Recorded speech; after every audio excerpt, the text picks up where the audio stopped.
Happy birthday! Jesus, what? Toshi? What the hell, man? I have come to expose a truth so mind-blowing that it just might shatter the Fallout community at its very core. What? Wanderer, as the foremost expert on power armor, I want you to tell me everything you know about the X01 power armor.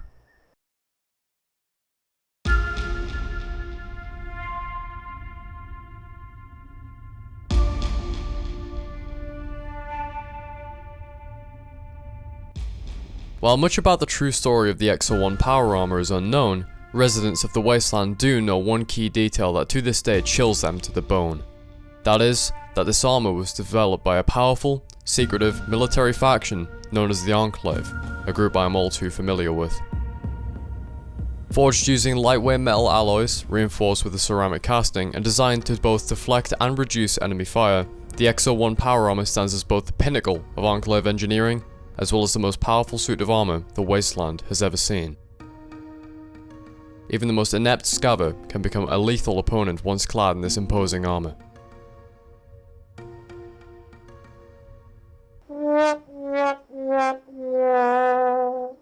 Then why does your power armor look like tin cans held together with Scorch Beast guano and happy thoughts? Listen here, bitch. I'm only level 41. Cut me some slack. Gotta hit that Adam Gride set, bro. You know what they say, a high dose of rads a day keeps the... Okay, it's not a perfect saying, but I think you get the gist. Look, is there a reason I haven't already squished you for blowing apart my door and walking in like you own the fucking place? Well, I'm about 250 levels higher than you, so... That's fair. Why do you want to know about the X01 power armor, though? We'll get to that. Now, tell me everything you know about the Quantum X01 power armor controversy. Following the release of the Nuka World DLC, players can locate a set of brightly coloured X01 power armor locked behind a display in the as of yet unclaimed Galactic Zone of the multi-district theme park.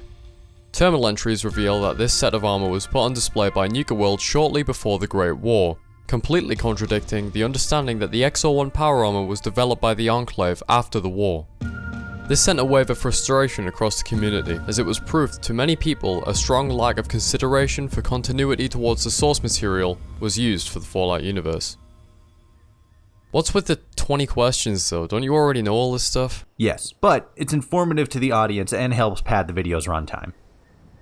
What? It's not important. What is important is that everything you think you know about the whole scandal was all a lie!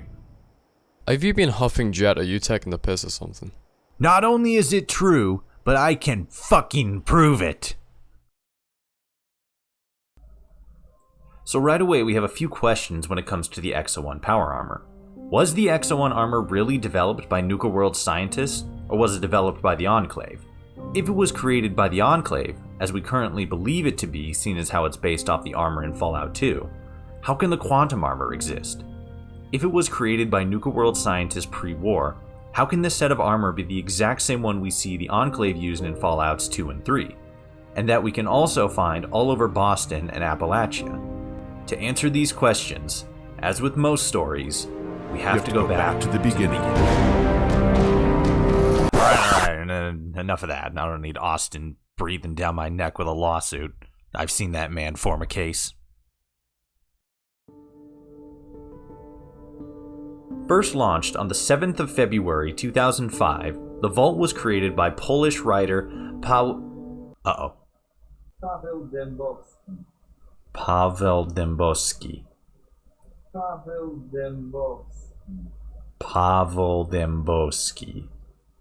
Epic. The Vault was created by Polish writer Paweł Dębowski with the intended purpose of further expanding the Fallout Bible, a compendium of in-universe information first created by Fallout 2 developer Chris Avellone. After Avellone left Fallout's original developers, Black Isle Studio, the Vault would expand to cover the entire Fallout franchise, housing information from every corner of the Fallout universe, and even covering games that had never seen the light of day, such as the abandoned Fallout 3 project that Black Isle was originally developing before the IP was bought by Bethesda.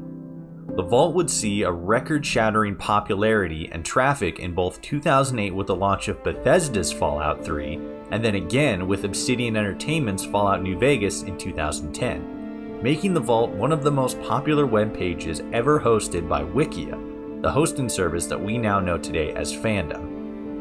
In 2011, Dembowski and several other moderators would split off into a secondary website that would eventually become the Nukipedia webpage. For a while, the two pages would operate independently, updating their information on new Fallout games such as Fallout Shelter, Fallout 4, and Fallout 76, until the vault was archived and all active staff moved shop to Nukipedia.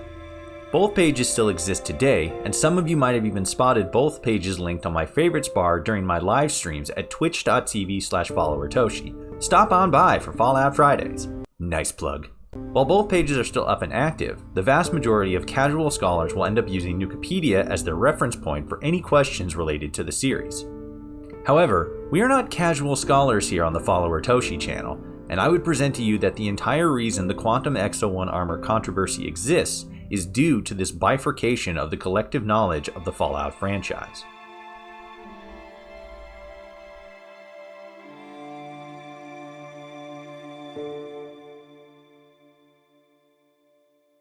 Hey guys, Toshi from the future here. So, this is kind of embarrassing, but in my original script here, this part was supposed to be this, big, huge, deep dive that would reveal how the old Vault webpage actually had information that the Exo-1 Power Armor Fallout 4 page on Nukipedia, the primary informational source that people were searching through at the time, did not have present.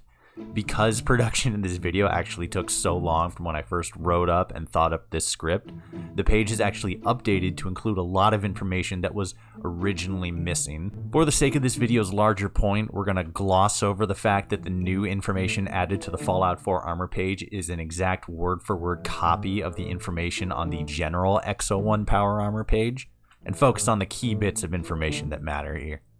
The Exo-1 Power Armor was developed pre-war by the Joint Chiefs of Staff, as cited in the Fallout Shelter's Exo-1 Power Armor description card. Because Nuka World had government contracts, they were able to get an early prototype of the Exo-1 Power Armor for use in their park. The armor that we see used in Fallout 2 and Fallout 3 is not Exo-1 Power Armor. Those are the key bits of information you need to know for this video. Let's keep going. Fallout 4's updated game engine was a major technological upgrade for the series, and allowed Bethesda to better implement many visual aspects of the franchise. Nothing more so benefited from this upgrade than Power Armor, taking the design from basically what amounts to a metal-on-metal suit and turning it into an actual exoskeleton armor more akin to a tank than a set of combat armor. A big part of the Quantum Exo-1 Power Armor controversy was that the power armor we see in Nuka World was assumed to have been canonically developed by the Enclave, thus making it impossible to have existed before the Great War. Even though in-game resources and loading screen tips claim that the Exo-1 Power Armor is a prototype, it is not outside the realm of possibility for this to mean that the prototype is for the Enclave, even though the Enclave are never seen in Fallout 4. The idea that the Exo-1 is an Enclave-designed armor is further strengthened by the misconception that the Enclave themselves are a former remnants of the past members of the United States military, which is not the case.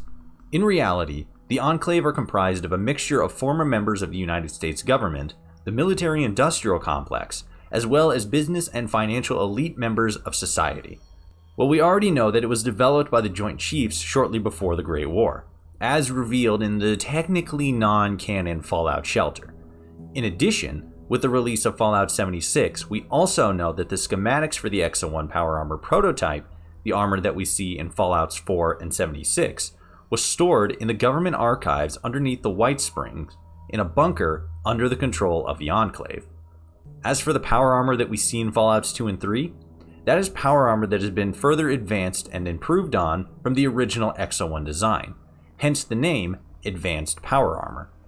With that in mind, let's build a scenario of what Fallout fans may have experienced during the first few days and weeks following the release of the Nuka World DLC. It's the last few weeks of summer 2016, You've been playing loads of video games and seen all the hottest summer hits like Ghostbusters, X-Men, Apocalypse, Suicide Squad. Okay, let's just say you've been playing a lot of video games this year. While running around the newly introduced Nuka World, you stumble upon a suit of brightly colored power armor behind a locked display case. The armor itself should look very familiar, as it's the same type of armor that you've run across before during your adventures in Boston. Armor that you understand to have been created by the Enclave, as it's something that you've seen in both Fallout 2 and Fallout New Vegas. Upon further in-game research though, you discover that this specific suit of armor has been here since before the war, standing still in its place for over 200 years. That doesn't seem right though, as the first time an armor looking like this was introduced in the series, it was an Enclave design, and the world had been destroyed for well over 150 years. How could such an armor exist here of all places? Confused, you head to the Fallout Wiki fan page Nukapedia. Surely they will have the answers. However, your research leads to more contradictory information, plot holes, and sparse detail, making claims that the X-01 power armor was developed by the Enclave, a post-war faction, but also that the quantum armor you found in that case was developed by pre-war Nuka World scientists. It would be months, perhaps even years later during the release of Fallout 76, that a more expansive understanding of what the real story is behind this mysterious set of armor. Part and parcel because of the lack of information presented by the primary wiki page for deep game information. From what I have seen, this seems to be a very important part of not only the quantum armor controversy in general, but also Fallout lore as a whole. The accuracy of information is reliant on a trustworthy and reliable source, but when the source of that information is unreliable, it can lead to an unreliable and conflicting conclusion. I don't believe that anyone working for either page intentionally acted to bring about the results that we ended up with, but it is a good cautionary tale when it comes to the game's lore, and more importantly, information in general. If the ability to do so is available to you, always double check your resources, draw your own conclusions, and compare that conclusion to others. History is, after all, the agreed upon version of events. For now though, I want to hear what you guys think. Is there another piece of this whole thing that I overlooked? Do you have any of your own theories as to the source of this whole controversy? Let me know down in the comments. I love talking about this stuff, and I hope you enjoyed listening. As always though, I thank you so much for watching, and I will see you all out there in the wasteland.